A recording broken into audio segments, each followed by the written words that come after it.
So landslide, you're going to find out that landslide, that term actually means something. And it means something in real life, too, that I drew upon from my experiences in the tactical world. Mm-hmm. So that's why we chose that. And it fits really well.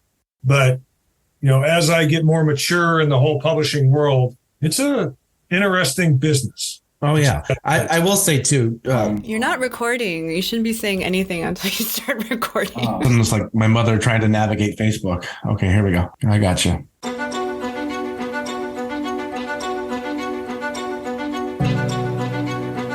So, yes, we have a special. Every guest is special, but this is a really interesting one. And we're hearkening back to our art in politics roots, so to speak. Which I'm thrilled about. Are you? I am. I am too. I'm just saying. This podcast was born from as perverse as this sounds, from the Ukraine war, really. We started talking about how... That's true. Right? I totally forgot about that. Yeah, like we did our first banter sort of under the disguise of what was it? Pipeline Artists Forums or something on... Yeah, we were talking about propaganda and the arts, and it was kind of a too soon conversation, but in retrospect, probably not, because, it was a topic that I think is worth touching upon. We can touch upon it again here, and how the arts influences war in a sense, right? And how the war will ultimately influence the arts and the types of material that I think we're seeing in certain genres and in certain, true story, historical contexts, yada, yada, yada. So we have a very great guest on tonight, on a late night show. Tonight.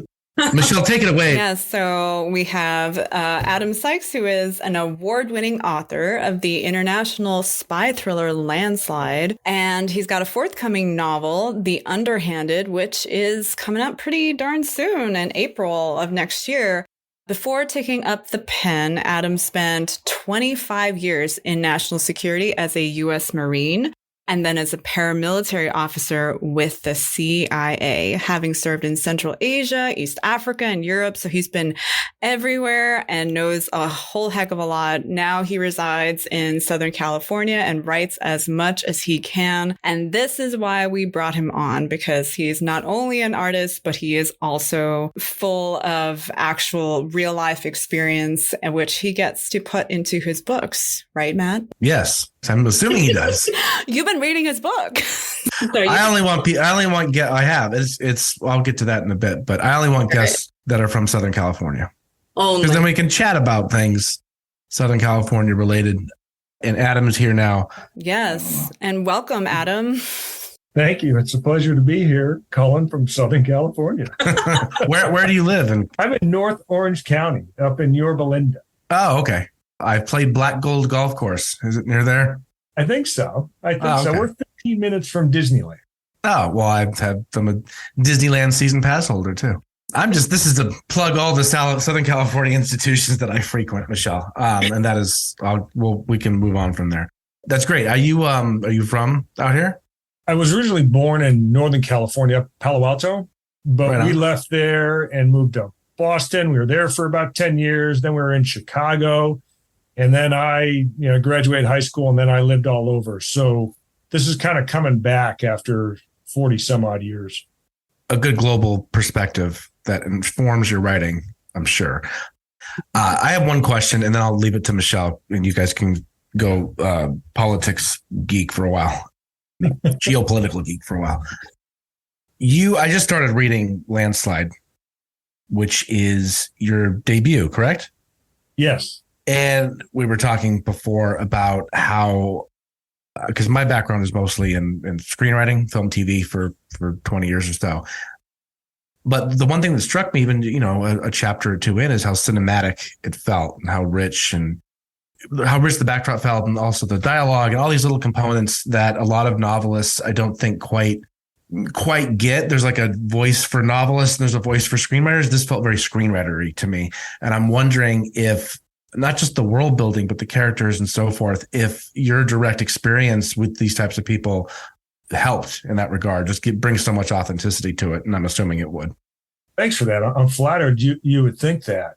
I do think my experiences in my life maybe influenced how I wrote it, because I would visualize the scenes, I would visualize the people, the characters, I would visualize the settings. That's where the narrative would come out of. And I would try to adhere to that principle of, show, don't tell. So I did as much as I can to illustrate that, either with my descriptions, but also with the senses the characters were feeling. And that's kind of how it worked out.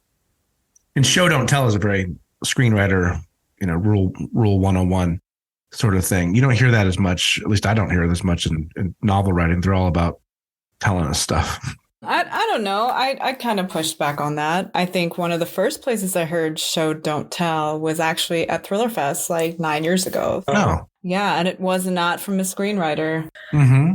Well, you two met at Thriller Fest and you had a long and I'm sure detailed conversation about Ukraine, about Russia.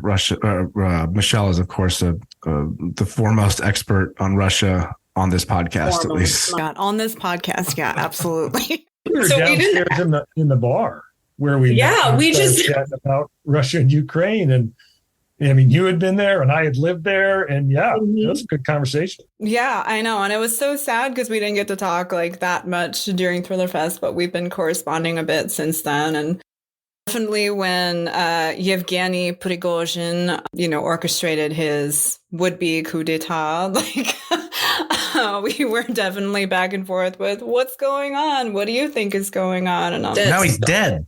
Far away, gone. I never would have thought somebody would try to pull something like that. That was off the hook. When you look at, just Putin's history, does somebody to try to do a half-baked coup? You're wondering what's going there through their head.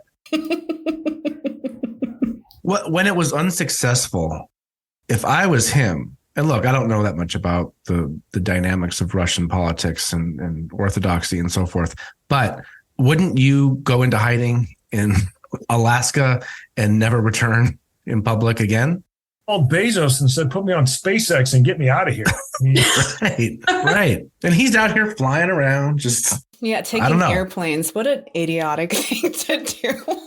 Right. Continuing his Telegram campaign. I mean, I was following his channel on Telegram. And just watching him, the Wagner group is me. I am the Wagner group. They are behind me 100%. And it was just crazy. That's why for a time I wondered if it was some type of a ploy or some type of games, some type of orchestrated event that Putin was actually aware of.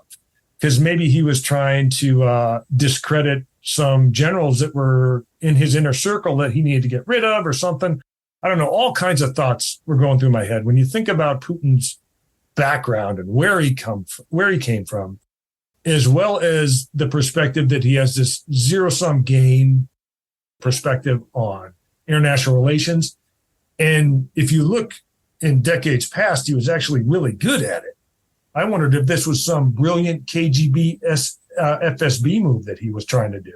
Yeah, no, I mean, that's definitely a good point, but I think he pretty much proved that wasn't the case by, offing this dude. Yeah, I don't think that was real. Yeah, might not have been. Along those same lines, when that first drone attack happened on the Kremlin, there was, I think, all of us, without variation in the West, was saying that this is a false flag operation at that time. And I was actually just talking to a friend of mine here at the University of Texas who is in the Army, and he was running actually a lot of intelligence operations. But he was saying that a friend of his who works for a certain three-letter organization for, the U.S. government. Is it the CIA? He didn't tell me. He just said certain three-letter. I'm literally quoting him. He said that at that time, the friend said, no, it's not a false flag operation. And it has kind of turned out to maybe look that way because, we do see Ukraine sending in drones into Russia. Someone's going to write a book and they're going to make a movie about this little era, which turned out to be an era. I thought I'm such a noob when it comes to war and foreign policy. Apparently, when the war started, I'm like, this is going to last 2 weeks and that's it, right? Like, how else could it possibly turn out? And a friend of mine who is who's Croatian and who is old enough to remember, living through the Yugoslav war. He's like, no, this is going to go on for years and it's going to go back and forth and a lot of people are going to die and that's just how it's going to be. And I'm like, whatever. And now here we are. And it's, I don't know if it's a good case scenario or a worst case scenario or what, but it's most definitely a scenario that someone is going to exploit in the arts to some degree at some point. I guess my question is, Adam, you've worked in so many different areas and so many different places and met so many different people, and I'm sure been in high intensity situations before. How much of that factual stuff do you carry over into the fiction world? The last night I did a book event, and that was one of the questions as well. Mm-hmm. How much do I draw upon my past experiences, and how does that get into the writing? And I'll say quite a bit mm-hmm. gets into the writing because you want to write about what you know, but I'm not writing, verbatim or telling things exactly how they were. I can't do that, because a lot of the stuff that I am writing about was from my time in the CIA. So I have to be careful that I don't include anything that's sensitive or classified. All my writing now has to go through a review board before it can get published. Mm-hmm. So I've got to change things around. But I will say that almost everything in Landslide, from the characters to the settings to the experiences, in some way, shape, or form, I've encountered. Mm-hmm. And I've tried to paint it realistically, but also entertain. Mm-hmm. If I wanted to write it accurately, verbatim, minute by minute, that would be a nonfiction book. But this is, and what I want to do is to entertain. There's levels of entertainment of, people will feel anger or sadness or love or happiness, or they'll be inspired or their heart's pounding or something. But I'm trying to add that into the book. So I'm trying to take these experiences and then thread them throughout for something that people can appreciate. A fine line, though, right? To figure out what you can and can't include, and is this fictional situation too close to the actual one that happened? And it's a balancing act, I would imagine. Very much so. Interestingly, so before Landslide, I'd written 2 manuscripts. One of them, thank goodness, will never be published because it's atrocious. The other one, was a little better. But when I started writing this one, my agent, we talked about it. She said, you got to write what you know, Adam. You got to write what you know, and you got to go to those dark places you don't ever want to go. You got to get deep down, and all that stuff that really hurts, that's what you got to write about. I said, okay, well, let me start drinking now. It was just one of those moments. But there are some places, admittedly, that I will never go. I'm just not going to go for me. I spent 25 years in national security, multiple combat tours when I was in the Marine Corps, and then as a paramilitary officer with CIA, things got pretty sporty at times, and things got pretty dark.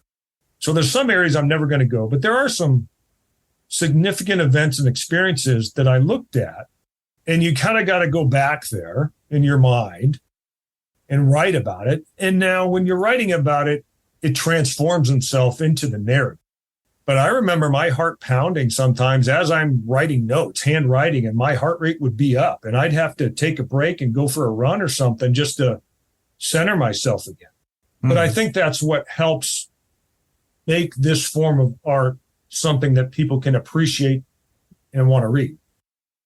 We've said it before here, and Michelle's a big proponent of this too. You have to write what's personal to you. It doesn't matter what the genre context is, We read a script this week that we've been helping develop, and she has a final draft, and she just kind of poured her family history and demons and stuff onto the page in this very, horror thriller sort of context. And it worked marvelously. And, it's going to land somewhere, I'm confident, because it's felt so emotional. I think oftentimes writers don't go to that little dark place in them. Even if you're writing a comedy, it has to have some sort of a commentary or a personal connection, right? So that's crucial. With Landslide, was there and don't spoil it because I actually do want to read this one in full. Is there a commentary? Is there something that you're going for, a point you're trying to make, or is it more of a book that's kind of painting an interesting portrait of this sort of world. So I read a lot. Mm-hmm. I read a lot of not only in the thriller genre, but, Hemingway, Amor Towles, Elliot Ackerman, romance, read across the board. The books that I remember, there's always something in there that makes me think or feel differently. It doesn't have to be profound, but it's something that kind of sticks with me and makes me want to read every word. So, but the other side of it is I love the books that I can just fly through, the pages are burning as they're going through my hand. So for this one thing I tried to get at, and you're probably going to find this out. I don't think it's a spoiler. The main character, Mason Hackett, is not a Superman. He makes mistakes. He makes bad decisions. He makes decisions in the moment. He's emotional. And the reason I put that in there is because in my experience over the years, in high stress situations, you never have all the information. You're rarely clear-headed. Even the times when I felt I was most clear-headed getting shot at, your adrenaline's up because there's things going on. And you make these decisions thinking, this may be my only course of action. It's the least worst course of action. In that moment, I have to decide something and I'm going to go left, but maybe I should have gone right. And everybody does that. There's no super perfect operation out there. And even when it's not violent, even when it's just, maybe you're meeting an asset or you're on a surveillance run or you're doing something, you never know if they're on. You never know if they've got your phone and they're listening to you. You never know if the person sitting across from you is a double and you're about to get your knees drilled and taken away. So there's all this uncertainty and you're having to make decisions and move forward. And then and you got to live with these consequences. There's not like a rewind or a do-over. So I took that with Mason, where there were sometimes, if you're looking at it from the comfort of your couch as you're reading it, or maybe you're watching the movie, you're like, why did he do that? That's stupid. The question I usually ask was, next time you get shot at, see how clear you think about something. Right. I cannot relate to any of that, but Michelle, I'm like, my Wi-Fi was out the other day and I'm like, I had to send this Slack message. Different type of quick thinking, but makes fiction writing seem so much easier in comparison. I'm sure you get this question pretty much at every one of your book events, but why did you pick Ukraine as like the central focus for your first? That was a conscious choice because at the time I started writing it in 2017, Ukraine was not in the news. And I intentionally picked something that was not a headline, but that people would know something about. Russia, the Russian Federation had annexed Crimea in 2014. Right. Mm-hmm. So it was something that had been brought to the front of the news for a time. People were looking at like, oh my goodness, we're going back to a Cold War, great power politics type of interaction. And I'd lived in the counterterrorism world for so long. I kind of wanted to spend my time writing on something other than counterterrorism. So I happened to have some experience with Ukraine because in 2014, I was still at the agency and my boss had looked at me. This is before Crimea was annexed. Looked at me and said, "Hey, Adam, you like to read. We need to put you on a research project and you're going to go in this dark hole for about 6 months and do some research for us." And I was a paramilitary officer, so I was in operations for years before that. So, okay, I'm going to go do a research project now. This is great. And I loved it, had a great time. But as soon as I came out of there, that's when Putin annexed Crimea. Mm-hmm. So I had some intimate experiences with that. So when it came time to write a book, to me, it made sense. I'm going to draw upon my experiences that are not really in the news, but still of interest. And it just so happened when the manuscript was picked up and then went to the typesetter with the publisher, and that's when you can no longer make changes. That's when Putin invaded. in February 2022. Now, fortunately, I was able to change the author's note, but we kind of had to stick with the manuscript the way it is. If you had been able to change it, what would you have changed without giving away any plot points or anything like that? Would you have updated the setting, or would you have, I don't know. I maybe would have changed a sentence or two at the very end. Really? It tracked, unfortunately, it tracked too closely to what happened. Okay. I don't know. I guess I just want some stories. Like how long were you in Ukraine? But I can't talk about that period. What I will say, though, is, over 20 years ago, I lived in Moscow for a year. You could have called us friends back then.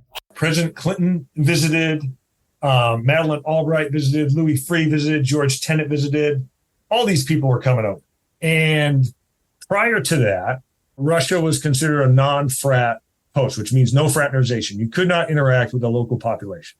Mm-hmm. And then years later, it became non-frat again because apparently we didn't like each other again. So now we're not going to engage. But while I was there, it was fraternization. We could go out. We could have friends, meet other Russians, go to the restaurants, go to the bars. I took the midnight Dr. Zhivago train up to St. Petersburg. I mean, it was just a great experience. I took that train too. It's a good train. Oh, it's a wonderful train. This is pre-Putin. No. He had just come to power. Yeah. Okay, gotcha. Yeah. People, I would say there were a lot of folks in the U.S. government that thought he was going to be something positive. The Russian people, I don't know necessarily what they think now. I haven't been back in a long time, but I know at the time they were very proud of him too, because they saw him not only as strong, but they also saw him as modern with some Western tendencies. And I know we talked about this, Michelle, like out on the street, Moscow is a very dark, gloomy, gray city. Mm-hmm. And in the winter, it's biting cold, yet they serve ice cream. And people wear dark colors because the air is not so good. There's a lot of pollution. The snow turns gray really fast. Yeah. Most people on the street always have a scowl on their face. But you get them inside a restaurant or in their home or in a nightclub, and they are the warmest, energetic, gregarious folks. And it was amazing to interact with those people then at that time. And I remember having a conversation with a gal at one point. And having grown up in the 70s and 80s, it was the Cold War. The Russians were the big bad Russians. They were the enemy. They had a very different perspective of us. They thought the United States government was bad, but they thought Americans were good. We were interesting. They wanted to be friends. And having that dialogue of what I grew up in the 80s where, Russia was bad, but then meeting them, it was a completely different story. I don't know how it is now. It's been so disconnected for a while. But that to me was very interesting. Yeah. I was there in 2019. A lot of what you're saying was still the case. Like, people are on the streets, they're scowling, but, you get them behind closed doors or whatever, then they're just super, super warm people, Just this morning, we had a former vice president of corporate relations for Yandex. We couldn't record the conversation, but he said something interesting that I don't know why I had never really thought about it, but he said that the Russian people have learned to self-censor. And because they self-censor, the government doesn't actually have to do a whole lot to keep them from, saying the wrong things or starting revolutions or any of that stuff. Like everyone has learned that this is the way they have to behave. This is what they can and cannot say. And they cannot like this post. They cannot heart that one. They cannot share this. They cannot share that. And so then this just creates this cocoon essentially. And so everyone's in the same mindset, in the same mental environment, but the West perceives it as the whole nation is condoning the war. I guess I just want to know what your feeling was about the self-censorship when you were there. Did you feel like people were self-censoring? And then also I'm just wondering, how do we get out of this? Because I think it's just this closed loop, and it's going to be super hard to penetrate. It's a survival mechanism in some ways. They have probably been conditioned, or I'd say that they have been conditioned that if they, like you said, if they like this, something happens. happens. Somebody's going to knock on the door, or their friends are going to not approve, or they're going to have some type of pushback, some type of retribution. And if you look at how Putin has handled dissidents, I mean, he gives them plutonian appetizers at a sushi bar. And if you live under that type of regime day in and day out, I think just to survive through your day, you have to self-censor. And if you start doing things over and over and over and over and over again, part of you believes it too. You may have your stuff you'll whisper about in the corner of your room in your house, but you're still wondering if somebody's listening. You know, I think of that movie, I forget, but it was about the Stasi and the East Germans and how they would put in listening devices through suspected dissidents' homes. And they would have people in there 24/7 listening to every conversation going in that house for weeks and months at a time. And if you live in that environment, I think you have to censor yourself unless you're willing to face the consequences, as some people have had the courage to do and to speak out. Let me ask you this, as an outsider who, doesn't know as much as either of you do on the whole last 30 years of Russian history. Post-Cold War, there's a huge Western influence on Russia, right? Books, movies, music. Michelle, I haven't read your book yet. Sorry, but I'm assuming music was a big factor too. So you that's correct, right? The late 90s, people having babies, and those children are in their 20s now, right? They're grown up. They went from a time of like openness essentially to now this self-censorship. How do you flip a switch that relatively quickly? Or was it a gradual over the last 5-10 years sort of transition? And even then, how do you break from like what you're used to and what you kind of grew up with? So I think from what I've heard and in the conversations I've had with folks, the chaos of the 90s, because it was chaos. I mean, they had violent coups going on. I mean, the White House, the tanks were shooting at the White House. A U.S. Marine was killed on top of the U.S. Embassy back then. It was wild. The Russian mafia. I mean, when I was there, the Russian mafia was all over the place. We had 2 encounters with the Russian mafia where they set up to beat and essentially ambush us. We were out at a nightclub one evening, and it was set up so that the Russian mob came in, and it turned into a big brawl in the middle of this club, and we had to fight our way out back to the embassy. And I remember one night coming out of a dinner establishment, and 2 of my friends had walked out early. And what had happened was they were waiting for us when we walked out. We found them in a snowbank, all bloodied and beaten up.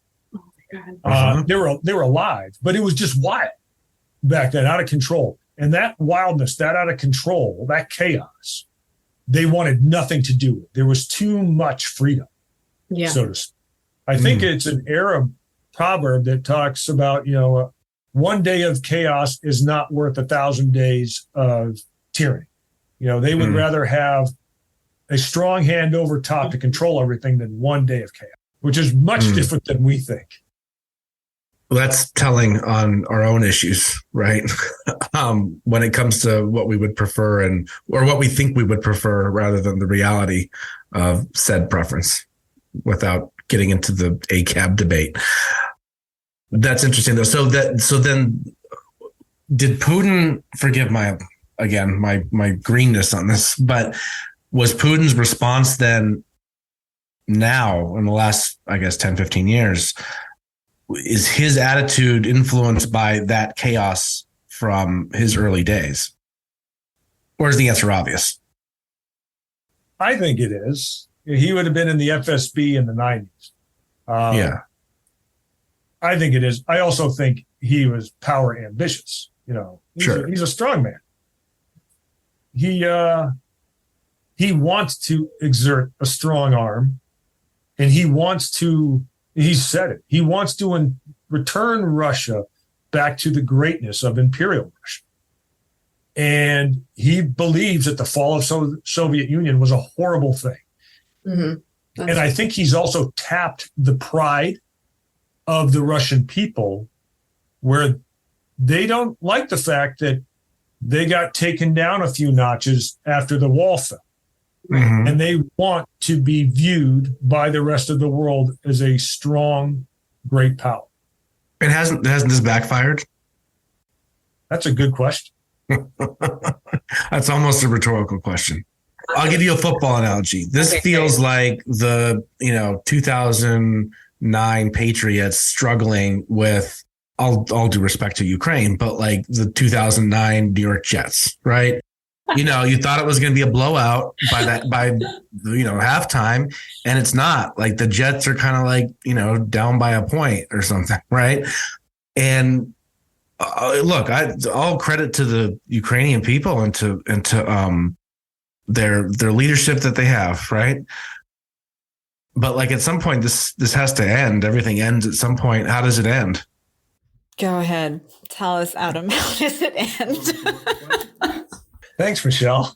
I don't think it's going to end for a while. This is going to simmer because how much can the West really do? I mean, if we really get involved, we'll use that as an excuse to be more aggressive with us. And then the dominoes start falling, not the domino theory, but, the chain reaction of the marbles start. And we've got a major international crisis on our hands with nuclear armed powers in Europe, all kinds of bad stuff. Yeah. So how much can we really do? And you got to hand it to the Ukrainian people. They are some of the toughest, bravest, most courageous. I mean, they stopped them cold. That to me was amazing. Mm-hmm. But Putin, he can't back off. There was a time where he could have spun this a whole nother way, backed off, kept the eastern edge, and everything would have been great. But he went all in. And if he backs out now, Is the Russian military, though, that inept, or has he just not pulled the trigger on a full force, like, that's it, let's end it now, sort of invasion? If he's waiting for a critical moment, I don't know what it is. Yeah. If you look at his history, though, this was pretty shocking. You look what he did in Chechnya. You look what happened in Syria. You look what happened in Georgia. You look at all these in Libya. The Russians were all over that. And they did exceptionally. You look what happened in Crimea. From a military perspective, looking at that, they were a very credible peer adversary. We would not want to go toe-to-toe. It would be bad for everyone. But then you look at the performance in Ukraine and just atrocious. So I think what it illustrated is the cracks and fissures that are in the broader Russian military with their leadership, decision-making, how they approach the tactical and strategic environment. And they just couldn't do it. Right. I mean, fighting Ukraine versus fighting Syria, it's like so close to home. You might as well be fighting yourself, And I think that caused probably a lot of cognitive dissonance too. I mean, also the lack of unification in Syria. I mean, you're so splintered with all of these, religious groups, like split between Sunni and Shiite and everything. And they can't even get a unified front together against Bashar al-Assad.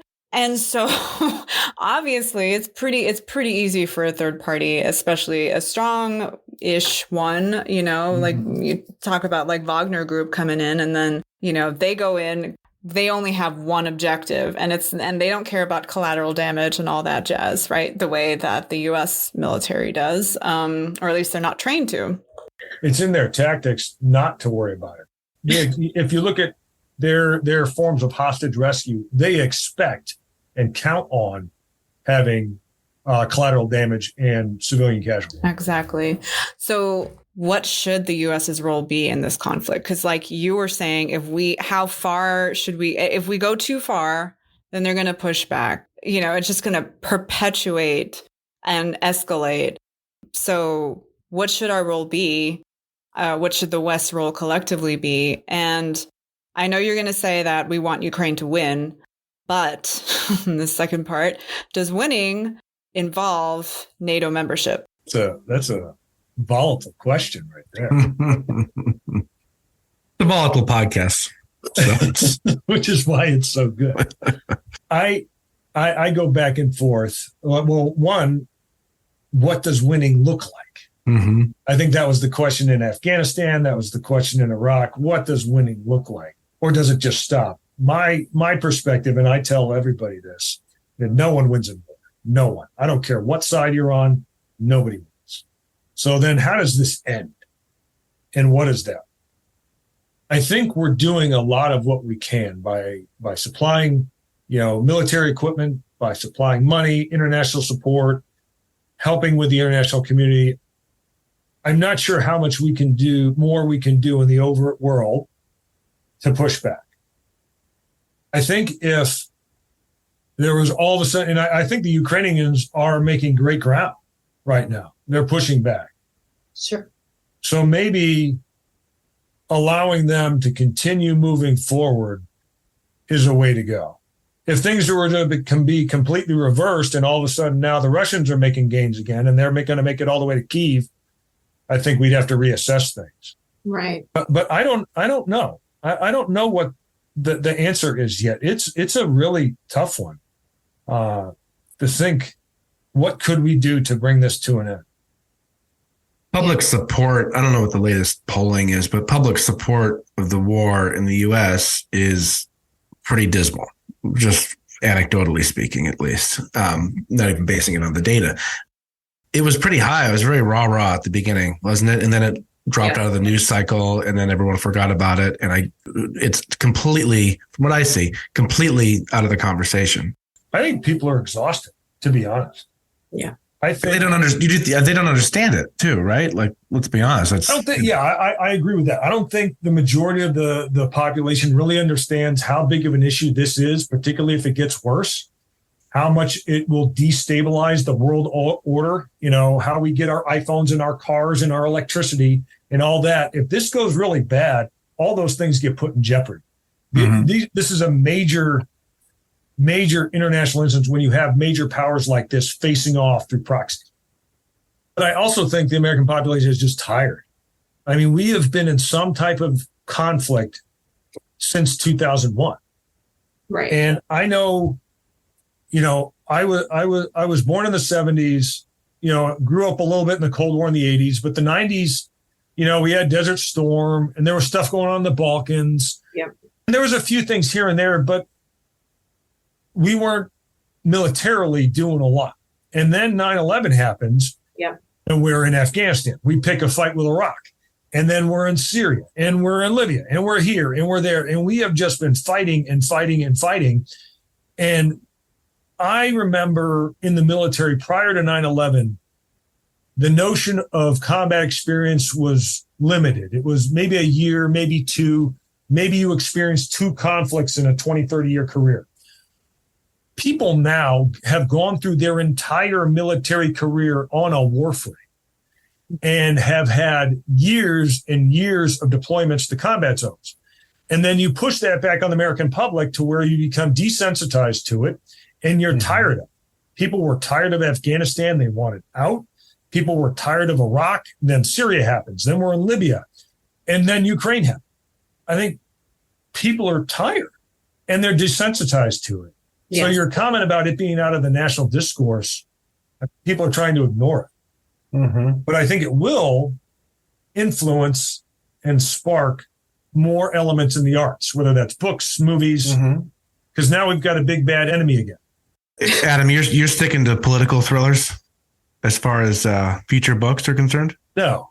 Okay. I'm gonna branch out. I enjoy spy thrillers. I love them. Mm-hmm. I've got a science fiction percolating that I've been thinking about for 2 or 3 years. So once I get some time after I get through the sequel and another book, that would be very near on the horizon. I do enjoy the thriller genre. I also kind of know what I'm kind of good at or, what I'm able to do. there are some superbly talented writers out there, and I love their work. And I just think to myself, I wish I could write like that, but I don't know if I ever could. Amor Towles, he's one of my favorite authors, and I just devour his stuff. I don't think I could ever write at the level he is writing at. It's just brilliant work right there. Yeah. Same with someone like Hemingway or Ackerman or Anthony Dewar. I mean, these are brilliant writers. Yeah. Kristen Hanna. I mean, her stuff too. I just love her stuff.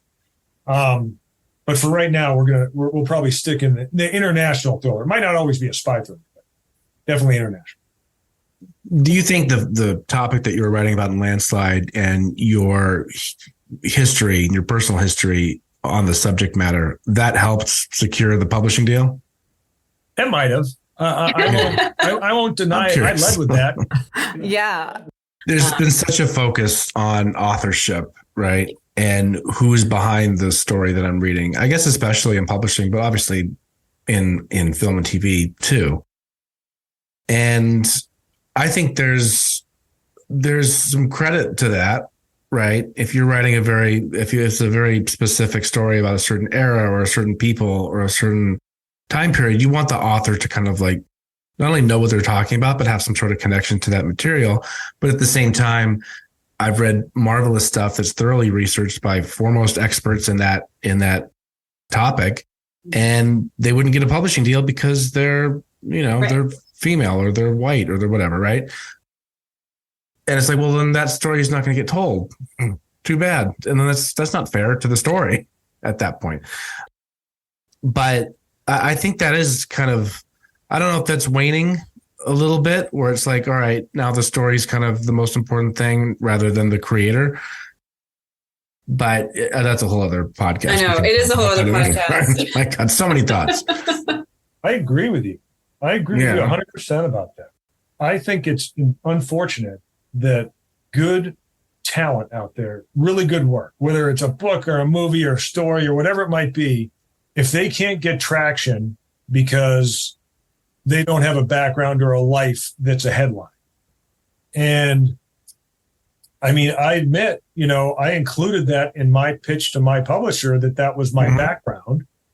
But there's an element of me that is very much like, well, I really wish my story could just stand on itself, regardless of what I do, how I look, or what my background was. Right. And I think, yeah, exactly. With the social media, they're looking for the author. And to be fair, the subject matter of the book directly relates to your background, so that makes sense to include. I do think it's funny, though, if you pitch yourself as a military person and then you run a cozy mystery. Takes place in Louisiana. Right. In fact, that doesn't help your future marketing either. At the same time, though, authors who are just generally boring people who might be good writers, that's fine. But you really want someone who's interesting, too, who has a varied experience and varied background, because that's going to inform their writing no matter what genre or what concept they're writing about. It's just a quick little side note. One of my projects in 2017, I was also writing about Ukraine and Putin specifically and such. And I remember an agent rejected it because they're like, oh, this is going to be out of the headlines in like next year.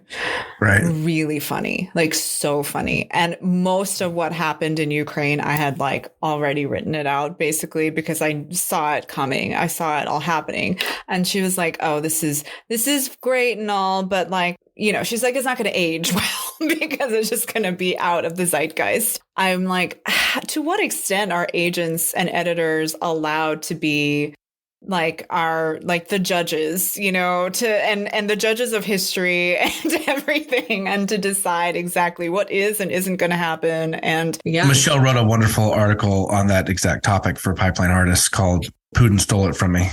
Yes. Oh, I forgot about that. Yeah. Available now on Pipeline Artists for free.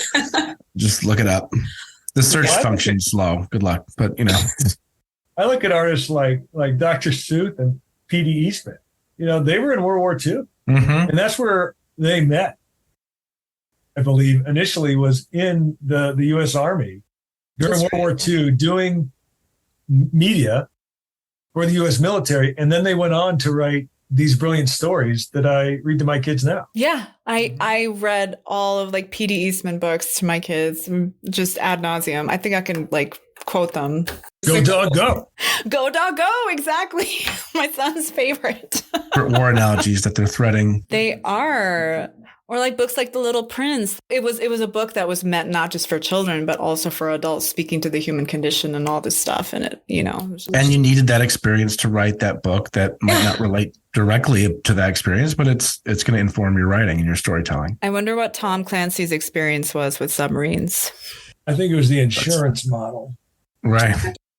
But A.A. Milne and Winnie the Pooh, I mean, if you read the original stories that he wrote, they're hilarious. And there's all kinds of adult themes and comments going on in there. I mean, at one point, Owl thinks about pushing Rabbit off a branch, and it's written in there. And so it's just brilliant writing right there. And his experiences were formed in World War I. Adam, The Underhanded, which is coming in April, is also a political thriller? It is. Is it the sequel or? It is not the sequel. So I am feverishly trying to finish the sequel to Landslide right now. Oh. Underhanded is a separate standalone. It is set in Europe. It is less spy and espionage intensive as Landslide, but it does have spy agencies involved. It's what I would call a lighter international thriller where a Landslide can get dark at times. This one, not as much. It's more of an entertaining story, I would think, dealing with secret organizations and conspiracies, and history is woven in, and the rise of neo-fascists and stuff like that coming back and manipulating big data and social media and all these types of things that we're seeing now, and then trying to craft an interesting plot around that. Awesome. Wait, well, you should be working on the sequel rather than talking to us. I think this is the takeaway there. But this has been great. This is one of our better interviews of all time, I think. It's one of my favorites. Yeah. We've only had like 9 episodes though, Adam, so don't get to. This isn't like General Hospital where we're like, out of the 94,000 episodes, this is the best.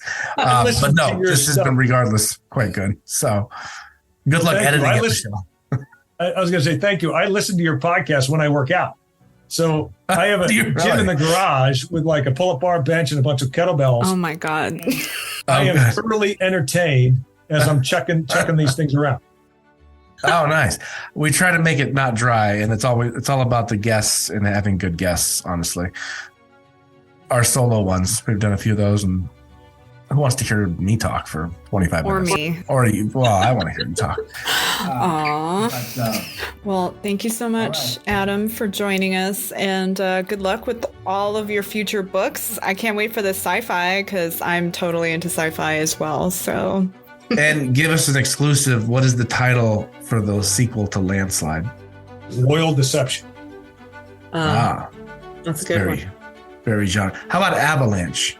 Just up the intensity. Who needs a landslide when you've got the avalanche? You got the avalanche, Whiplash was thrown around. Yeah. Oh my God, no. Whiplash is a movie. I listened to a few panels at Thriller Fest, and I'm like, oh man, I should have picked a different title. Really? We talked about how, particularly thriller readers, they like words, and they like there to be a little bit of mystery to the title. Like Hunt for Red October. Exactly. Bonus question. What is your one piece of advice to writers in general? It is, you just have to write. So Hemingway has a quote. He says, no matter what happened the day or the night before, and I'm not going to get it verbatim, but no matter what happened the day or the night before, you need to get up and bite on the nail. As a writer, you can't wait for the inspiration. You can't wait for writer's block to go away. You just have to write. And you have to keep writing until you finish the manuscript, knowing that your first draft is going to be bad. Just keep doing it. Great. Very well put. Okay. We're going to stop recording now.